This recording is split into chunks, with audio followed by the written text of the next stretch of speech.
In 1860, a nation on the edge of collapse would choose its leader, and that choice would determine the future of America. The election of Abraham Lincoln wasn't just a political contest, it was the moment that pushed the nation into civil war. By 1860, the United States was deeply divided. The country was torn over issues of slavery, the future of the Union, and the growing influence of the abolitionist movement in the North. The Democratic Party, once united, had split into two factions: the Northern Democrats, led by Stephen A. Douglas, and the Southern Democrats, who supported John C. Breckinridge and wanted to protect slavery at all costs.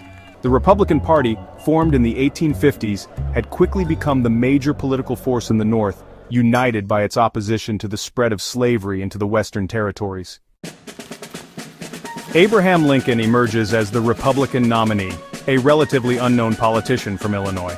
Lincoln's platform is clear: prevent the expansion of slavery into new territories while preserving the Union.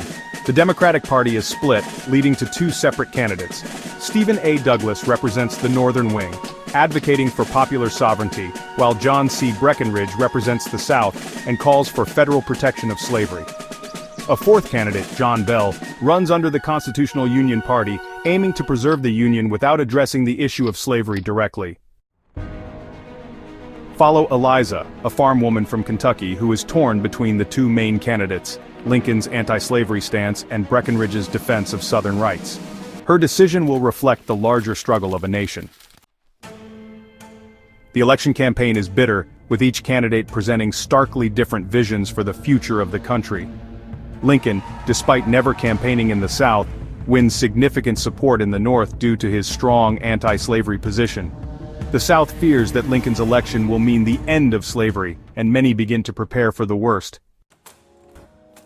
On November 6, 1860, the votes are cast. Abraham Lincoln wins the presidency with a plurality of the electoral votes, but he does not receive a single vote in the southern states. Lincoln's victory is the final straw for many southern states. They feel that their way of life is under threat and begin to secede from the Union, starting with South Carolina in December 1860. Lincoln wins 40% of the popular vote, but with a solid majority in the Electoral College due to the fragmented nature of the other candidates. The secession of southern states is swift. On December 20, 1860, South Carolina becomes the first state to secede, followed by 6 more states, forming the Confederate States of America. Lincoln's inauguration is less than 3 months away, and the nation is now on the brink of war. What if Lincoln had lost the election? Would the South have still seceded, or could the Union have been preserved without the outbreak of war? In 1860, Abraham Lincoln's election was not just a political victory, it was a spark.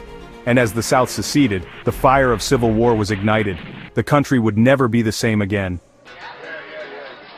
Was Lincoln's election the inevitable tipping point towards civil war, or could the nation have been saved in another way? Visual fade to black.